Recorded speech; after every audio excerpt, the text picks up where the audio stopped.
Welcome to the World Cup podcast brought to you by thelines.com. Coming to you from the West Coast out here in the U.S., Josh Lander, joined by my mate here, Dan Tracy, coming to us across the pond in England. Dan, tell everyone, where are you right now in England, actually?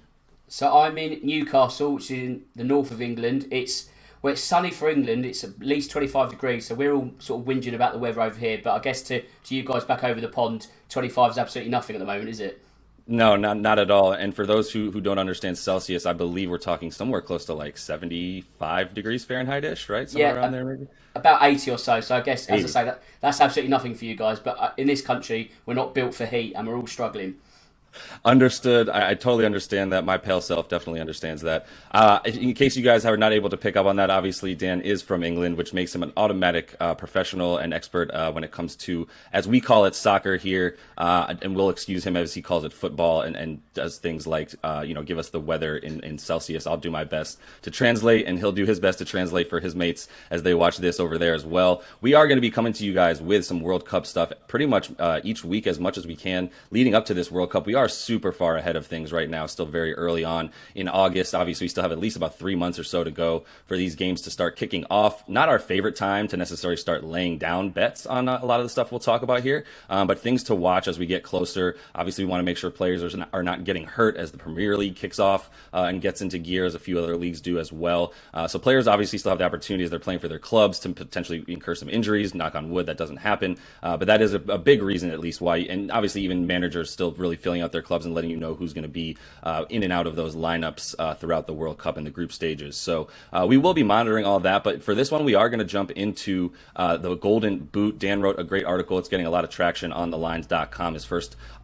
His inaugural article, if you will, for this site here on thelines.com. So we're going to be looking at a lot of stuff, including, like I said, the Golden Boot for this episode. And really starting here, Dan, let's give them the top 10 in terms of the odds and then some of the names that people should start getting familiar with for who could potentially win this the award. Sure. So starting from the very top, we've got Harry Kane of England at plus 600. That's followed by Kylian Mbappe of France at 750. Then we've got a quartet of players at plus 1,000, that being Lionel Messi of Argentina, Karim Benzema of France, Romelu Lukaku of Belgium, and Neymar of Brazil. Then going further down the list, we've got Cristiano Ronaldo at plus 1,200. Then Alvaro Morata of Spain at plus 1,600. And bringing up the rear is Lautaro Martinez at plus 1,800. And Memphis Depay also 1,800s for the Netherlands. Yeah, lots to choose from there. I know we can definitely go into a bunch of who we like the best here, but just let's start with the top three and give them a little bit of a breakdown and introduce the people. I mean, we can obviously start with Harry Kane. I think if you just Google Golden Boot World Cup 22, I'm sure Harry Kane's name will be in most headlines as he is the favorite right now. He is the reigning champion as well of this award. I don't believe we've had any. Has there been one twice Golden Boot winner so far?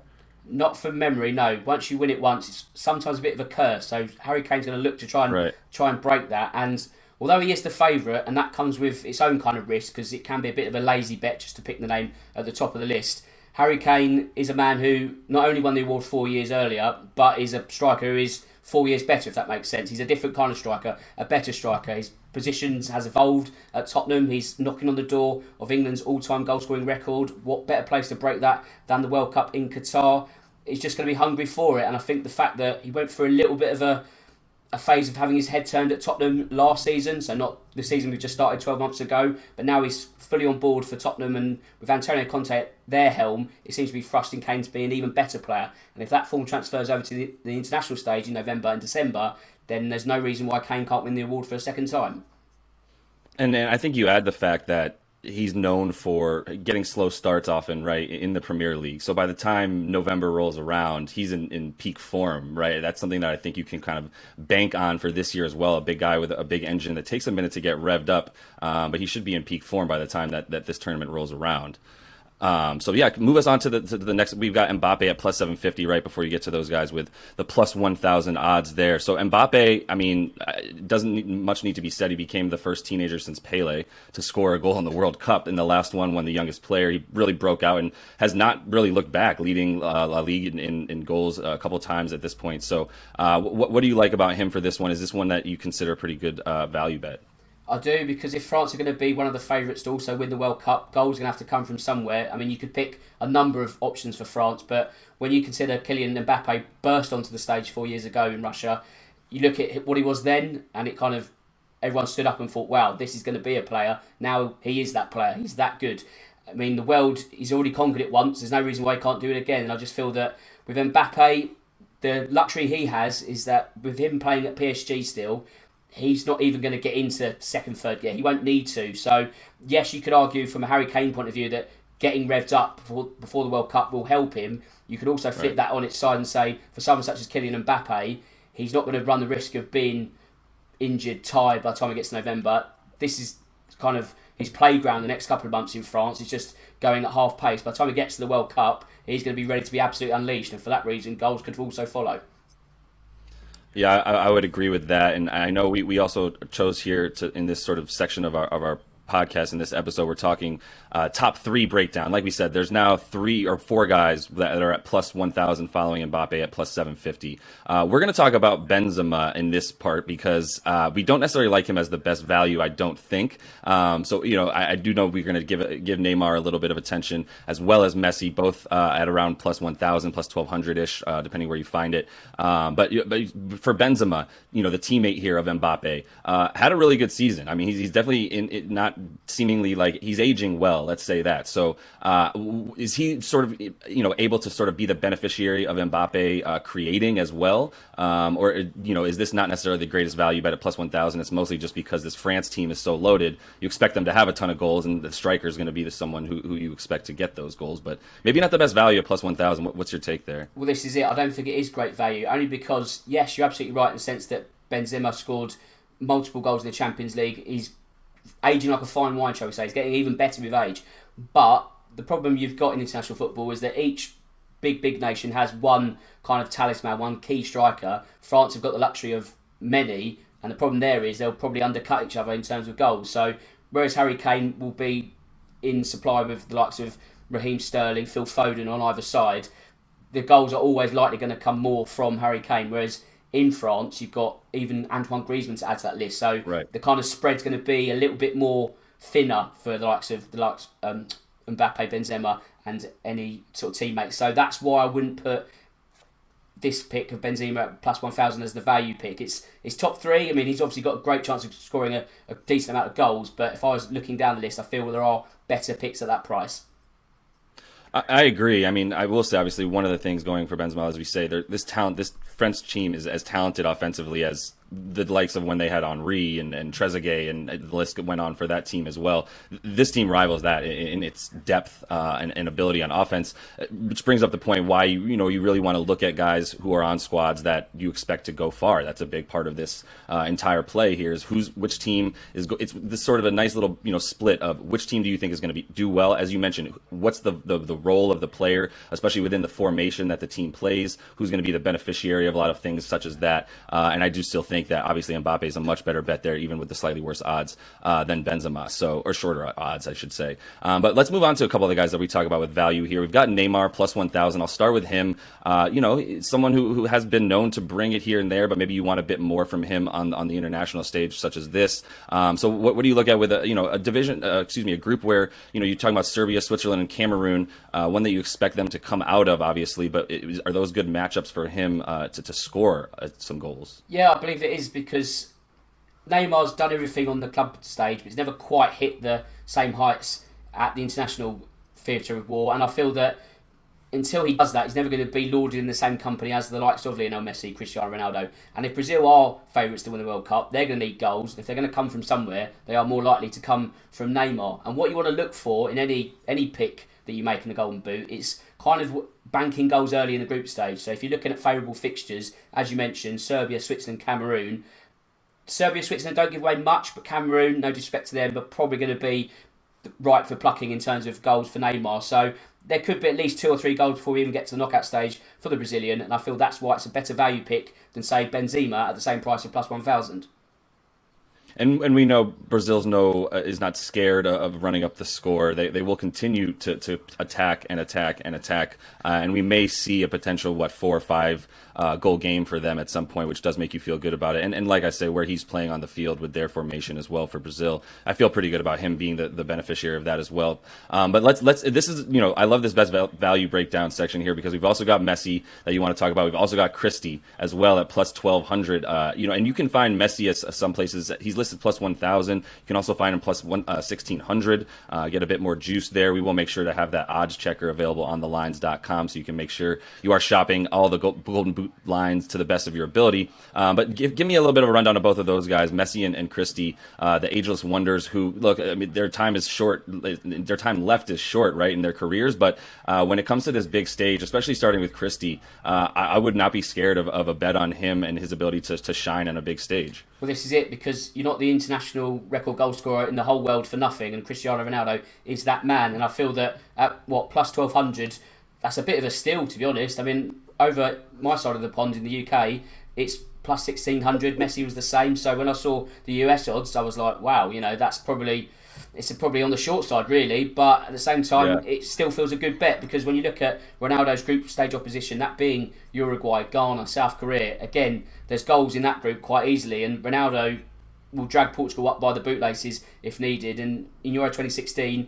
and I know he didn't finish the final, but he pretty much dragged the whole nation to that game and played a big part in that nation winning the tournament 6 years ago. So he's just as capable as doing it in Qatar, and I feel that both he and Messi, as you say, they've kind of got one last roll of the dice in terms of really being at the top tier of international football. I mean, maybe Ronaldo might go on again because he just seems to be absolutely ageless. He might play in the 2026 World Cup. You can't rule that out. But realistically, at their best, and even though they are sort of fading superpowers, they've still got plenty of goals in them. So Messi, again, he's won everything bar the World Cup in terms of his multitude of honours. So he's going to be gunning to try and drag Argentina to a first World Cup win since 1986. And again, you look at his group: Poland, Mexico, Saudi Arabia.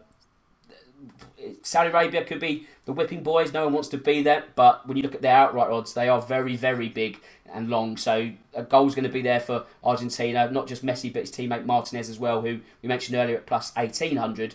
So I just feel that you can't really write these two off. You do so at your peril, and that's why they're also decent value picks in terms of the Golden Boot. Yeah, and I'm excited to talk about Argentina and for Messi and his opportunities here. It does feel as though there's a bit of the monkey off his back now on that big stage internationally. His ability to win the last one with Argentina and at least pick up some hardware on an international tournament, even though it wasn't the World Cup. So now maybe he is able to play a bit freer in this one, right? And we see a little bit more Argentina success. But let's look at some of the top 4 odds as we have them listed here. And this is something that I know is not necessarily available in the U.S. right now, and we were talking about how this works. So break down the sort of the top 4 bet as it pertains to the Golden Boot, and if people are able to, if those odds do start to come out on these U.S. legal sports betting sites such as DraftKings and FanDuel, that we do know what we're talking about here in terms of this top 4 odds. Okay, so in the UK we would label this as an each way bet, and the range can change, but primarily you're not necessarily betting on just the winner. It allows you a little bit more insurance, a little bit more safety in your bet. So let's say you're going to have a $10 bet on any player that we've mentioned, or maybe a few more that we're going to reference in a moment. Instead of betting $10 on the outright player to win that Golden Boot, so you say, for example, put $10 on Harry Kane, here you put, out of your $10, you put $5 on Harry Kane to win outright still, but the other $5 goes towards this top 4 each way bet. And if Harry Kane finishes in the top 4, you then get quarter of the odds. So he can finish second, third, and fourth because you haven't won the outright section. But if he finishes in those other 3 positions, you get a quarter of his original odds stake, and that way you still get some winnings for your efforts. Right. Yeah, that makes sense. And I really do like that. I hope we'll see that. Something to look out for, like we say in the U.S., where, it helps you with guys like the first guy we talk about here, Lewandowski, right, on Poland, plus 2,000 for him to win the Golden Boot, right? And in that same division there, or the group that we were talking about a minute ago with Messi's, Argentina, Mexico, Saudi Arabia is who Poland has to take on. So for Lewandowski, at plus 2,000, if we put this each way bet down, we're talking about, let's say we put $100 down on Lewandowski at plus 2,000. We're saying we're taking $50 and putting it on him at plus 2,000 to win outright, but we're taking the other 50 and we're placing it on him to just place in the top 4. and get a quarter of the odds at what's that, plus 500 at that point on our $50. So those are the two bets that we basically have going at once. So for Lewandowski, though, give me a little bit about what you're looking at with him. I know the three guys we have listed here that we would consider: Lukaku on Belgium, Lewandowski, and Gabriel Jesus as well at plus 2,500. Since he's going to be playing alongside Neymar as well. Out of those three guys, where do you why is it that you feel good about this each way bet if it's available to us? Okay, the reason why is that all three of these strikers are fearsome at international level, and they've got quite easy groups. So again, we're not banking the whole house on them winning the Golden Boot. There is a sort of level of insurance here, and if we only ask them to finish in the top four, that's usually somewhere in the region of 4 to 5 goals. That will probably get you silver, bronze, fourth in terms of positioning. So you don't need to go all the way. So for example, Poland, with the best will in the world, aren't going to win the World Cup. If they do, it's on video now. You've got me, but I don't think they will. However, Lewandowski is he's an incredibly dangerous striker. We've seen it for Bayern Munich for years now. Whether he can do the same for Barcelona at club level, we'll have to wait and see. But he knows where the goal is, and he'll know where the goal is against the likes of Mexico and Saudi Arabia. Even if he draws a blank against Argentina, you could easily see him getting 3 goals in that group stage. If they get the better of Mexico, it could be the round of 16. That's another game, and then you see, you're getting towards that 4-goal target. The same for Lukaku, plus 1,000. Maybe even a value bet as well. But if we focus on the top 4, you've got a group of Croatia who, although got to the final 4 years ago, aren't quite the team they are now. So that's up for the grabs. Morocco, Canada, easy pickings for someone like Lukaku. I know he misfired at Chelsea last season, but now he's back at Inter Milan. He's happy place, if you will, and that should get him going for playing for Belgium in a few months' time. So I think that's a great pick in terms of a top 4 bet if available. And another pick, Gabriel Jesus. Now, this is plus 2,500, and the caveat here is that although he can play centre forward, you have got Neymar, and you've also got Richarlison, who's at Tottenham. So there's options there, and Jesus likes to play wide forward. So although he's more than capable of finding the net, he might have to play a kind of second string to the likes of Neymar, that supporting role, if you will. So maybe, if you're looking at a bet on this option, it might not be Jesus as the best direction. It might be more inclined to go for Lewandowski or Lukaku. Awesome. Yeah, I see that. Lukaku I don't love as much. Just obviously he's got those shorter odds, plus 1,000, not as much back on your money there. But they're going to go further than this group stage as Belgium, despite their struggles and their aging defense. And he's going to be the one to score, because otherwise, if it's not him, you're talking about Belgium really and the way that they play. They're not really getting inside of the box very often. There's a lot of longer goals. You got a lot of De Bruyne doing things and working magic from 20 yards out. And Lukaku's really the only guy that you see playing him into space up top, standing alone, and that's where he's the most dangerous. That's what that's the way that they can score most easily, and what I think they'll be looking for against these weaker teams in their group stage, especially. I still don't love him as much. I will say I'm a Belgium fan, and I'm a pessimistic one at best. So that is partly why I'm telling you not to bet on him. But I just wanted the full transparency there. Let's finish things off here, though, Dan. We've been talking for a while, and we haven't even touched on anything USA yet, which is a travesty. And I promised you guys next time we'll put USA at the top for you, so you don't have to wait the necessary 19 minutes for us to talk about your precious Christian Pulisic. So let's talk about the 3 top sort of opportunities here. Really, the only 2 guys that we have odds for in the U.S. right now for the Golden Boot is Pulisic and Weah. Gio Reyna has his odds available in other places in the U.K. and such, but we're still waiting to see if I think we'll get those right in the U.S. I think they're going to give us every opportunity to bet on guys that we know and love over here. So we'll see some more odds available, but let's just start with Pulisic, who's the only one I think we both would look at and go, maybe, but what would really need to happen at plus 8,000 for that to be a bet worth your money? What would need to happen? Probably a hat-trick against Iran, maybe a goal against Wales, and then you're sort of wondering if they can even get out the group stage. I'm not trying to upset the American listeners in my first episode or anything. However... First episode, Dan. Be careful. Guys, sorry. But it's going to be in the balance, isn't it? Let's be honest. It's a group that is not the worst group, but it's not the friendliest group in terms of the draw. So if Pulisic is to get the Golden Boot, he's going to have to stock up early, shall we say. But, we just mentioned the top 4. If he does stock up early, it could be with a shout that plus 8,000 becomes at least plus 2,000 in the each way bet. So, again, that's not the worst bet you'll ever place. But, a lot is going to hinge on whether the United States men's national team can get out of the group. So, for that reason, approach with caution. I know it's easy to sort of back your own in these kind of bets. Obviously, English fans like myself would be backing Harry Kane, so I wouldn't blame anyone for going for Christian Pulisic, but you know, you might have an easy way to sort of lose your money. So approach with caution, I'd say. I agree, and this is the most creative offensive U.S. team that we've seen maybe ever, at least in a while, maybe since like the late '90s. But really, honestly, even with that said, I think the showing that we saw leading up to in the qualifying and all that, it was a little bit disheartening. Now, I will say that it's been a lot of new for the team, and in terms of new style of play and new sort of strategies and tactics as far as being a little bit more attacking, using the creativity of their young players who actually are finally able to sort of play with a little bit of imagination, more so than the U.S. has ever been known for. But never feel really comfortable betting on a team whose primary tactic is really hold the line, and find your moments. That doesn't really lend itself to a lot of goals. It doesn't lend itself to a specific goal scorer being able to shine either, as you see Pulisic coming up. A lot of times it'll be from the wing rather than down the middle as well. So anyway, that is all the time for today, Dan. I had a pretty good time here on our very first ever World Cup episode. I assume we'll be back. We'll be talking about some group stage stuff.